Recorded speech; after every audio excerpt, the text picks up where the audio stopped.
जय श्री कृष्णा दोस्तों। ऋषियों ने कहा, हे मतिमान सूत जी, कृपा करके यह बताइए कि किस प्रकार वसुदेव जी को पुत्र की प्राप्ति हुई तथा उन्होंने श्रीमद् देवी भागवत की कथा का किस विधि से श्रवण किया। कथा कहने वाले कौन हुए। तब श्री सूत जी कहने लगे, हे ऋषियों, द्वारिकापुरी में एक सत्राजित नाम के यादव रहते थे। वे सदैव सूर्य नारायण की आराधना करते थे। उनके भक्ति भाव से प्रसन्न होकर स्वयं सूर्यदेव उनके सम्मुख उपस्थित हुए और सत्राजित की भक्ति एवं आराधना से प्रसन्न होकर सैमंतक नामक अनमोल मणि दी। वह मणि भगवान सूर्यदेव के समान प्रकाशमान तथा प्रतिदिन 8 बार शरण प्रदान करने वाली थी। एक दिन सत्राजित वह मणि धारण करके आए। उन्हें दूर से आता हुआ देखकर द्वारकावासियों ने समझा कि साक्षात सूर्य भगवान पधारे हैं। जब यह बात उन्होंने श्री कृष्ण से कही तो वे मंद मंद मुस्कुराते हुए कहने लगे, हे बंधुओं, यह सूर्यदेव द्वारा प्रदान की गई सैमंतक मणि धारण करके सत्राजित आ रहे हैं। सत्राजित ने अपने घर जाकर विधि पूर्वक ब्राह्मणों को बुलाकर मणि की पूजा की और अपने घर में स्थापित कर दिया।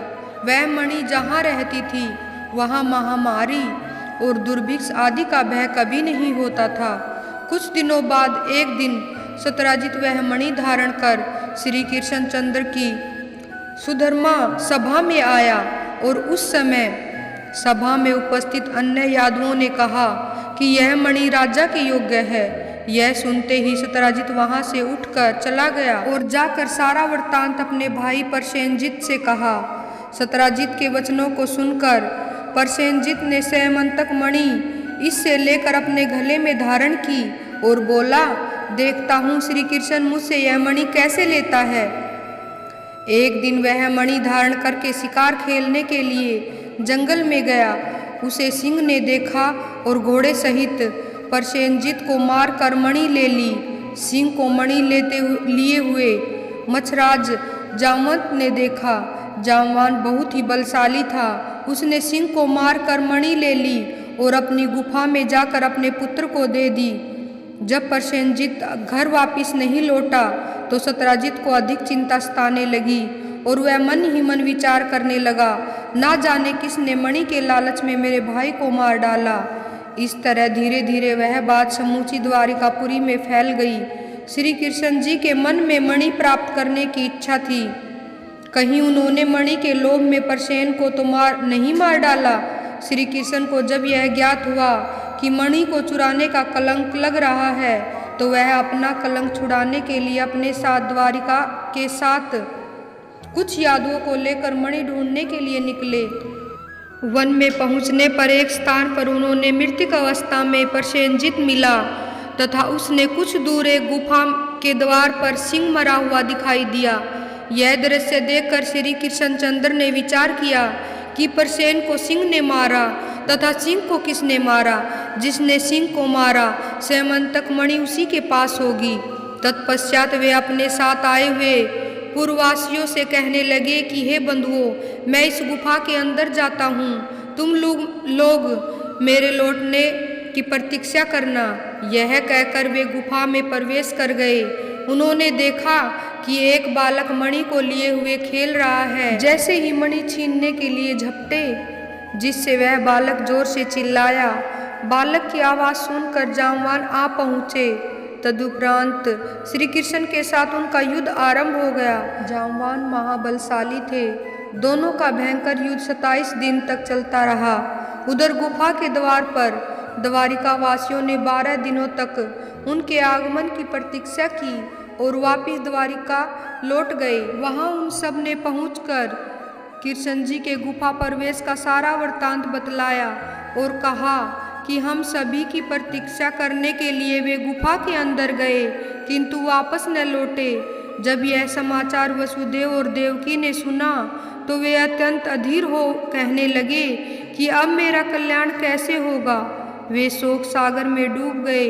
उस समय नारायण नारायण का कीर्तन करते हुए देवऋषि नारद उपस्थित हुए और वसुदेव को शोकाकुल अवस्था में देखकर कहने लगे, हे वसुदेव जी, आप कुशल पूर्वक तो हैं, किस कारण आपका मुखमंडल निस्तेज हो रहा है? आपकी चिंता का कारण क्या है? देव ऋषि नारद की पूजा करने के पश्चात वसुदेव जी बोले, हे देव ऋषि, आपका आगमन सदैव कल्याणकारी होता है। हे देव सुनिए, मेरे प्राणों से प्रिय मेरा पुत्र कृष्ण प्रसेनजीत को खोजने के लिए पूर्ववासियों के साथ वन में गया। वहाँ उसने देखा कि प्रसेन मरा पड़ा है। तब वह रक्त चिन्हों को देखते हुए आगे गया और एक गुफा के द्वार पर एक सिंह को मरा देखा। उसने पूर्ववासियों को गुफा के द्वार पर रोककर स्वयं गुफा के अंदर चला गया। कई दिन व्यतीत हो गए, अभी तक वापस नहीं लौटा। यही मेरी चिंता का कारण है। वसुदेव के वचन सुनकर देव ऋषि नारद ने कहा, हे वसुदेव जी, सारी चिंताओं से, समस्त बाधाओं से मुक्ति देने वाली अंबिका देवी की तुम आराधना करो। उनकी आराधना करने से तुम्हारा कल्याण होगा। यह सुनकर वसुदेव जी कहने लगे कि हे देव ऋषि, कौन है अंबिका देवी, उनकी महिमा क्या है तथा उनका पूजन किस प्रकार होता है? कृपा करके हमें बतलाइए। श्री वसुदेव जी के प्रेम पूर्वक पूछने पर देव ऋषि नारद जी ने कहा, हे यदुश्रेष्ठ, माँ अंबिका देवी के महात्म्य का जितना मैं जानता हूँ उतना मैं कहता हूँ। ध्यानपूर्वक सुनो। देवी भागवती की आराधना के प्रभाव से सृष्टिकर्ता ब्रह्मा जी इस चराचर जगत की रचना करते हैं। भगवान श्री हरि विष्णु पालन करते हैं और देवी अंबिका की कृपा से ही रुद्र अवतार भगवान शिव जी संसार का संहार करते हैं। अर्थात देवी भगवती की कृपा से ही सृष्टि पालन और विनाश होता है। हे विद्या स्वरूपिणी, शक्ति संपन्ना है वे वसुदेव, तुम नवरात्र विधि से देवी भगवती का पूजन करो तथा श्रीमद् देवी भागवत पुराण की कथा का श्रवण करो। तुम्हारा कल्याण होगा और तुम्हारा पुत्र लौट आएगा। नारद जी के वचनों को सुनकर श्री कृष्ण जी को भगवती की कृपा से सिद्ध पूर्व प्रसंग का स्मरण हो गया और वे देव ऋषि नारद के श्री चरणों में मस्तक झुकाते हुए विनम्र भाव से कहने लगे, हे कल्याणमय भगवान, जब मेरा विवाह देवकी से हुआ, कुछ दिनों तक मथुरा में रहने के उपरांत रथ पर मुझे और देवकी को बिठाकर प्रेम पूर्वक कंस पहुँचाने जा रहा था। उसी समय आकाशवाणी हुई कि हे कंस, जिस बहन को तू इतने प्रेम पूर्वक पहुँचाने जा रहा है, उसी के 8वें पुत्र के हाथों तेरा वध होगा। यह सुनते ही कंस आग बबूला हो गया और देवकी की हत्या करने के लिए उसने म्यान में तलवार खींच ली। मैंने उसे बहुत तरह समझाया, तब उसने मुझे और देवकी को कारागार में बंदी बना लिया। जब कोई बच्चा पैदा होता तो वह पापी उसे पत्थर पर पटक कर मार डालता। देवकी सदैव चिंता सागर में डूबी रहने लगी। एक दिन मैंने अपने कुलगुरु गराचार्य को बुलाकर उनके चरणों में मस्तक रख कर कहा, हे गुरुदेव, आप करुणा के सागर हैं, आप कोई ऐसा उपाय बतलाइए जिससे मुझे लंबी आयु वाले पुत्र की प्राप्ति हो।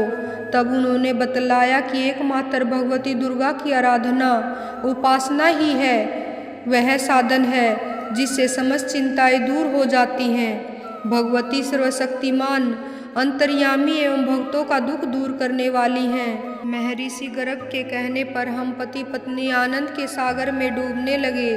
तत्पश्चात मैंने कहा, हे गुरुदेव, मैं पापी कंस के कारागार में बंदी हूँ, अतः मुझे भगवती की आराधना हो पाना संभव नहीं, इसलिए आप ही यह कार्य कीजिए। मेरे इस प्रकार कहने पर मुनि गर्गाचार्य जी माता जगदम्बिका की आराधना करने हेतु विंध्याचल पर्वत पर चले गए और जगन माता का जप तप एवं पाठ करने लगे।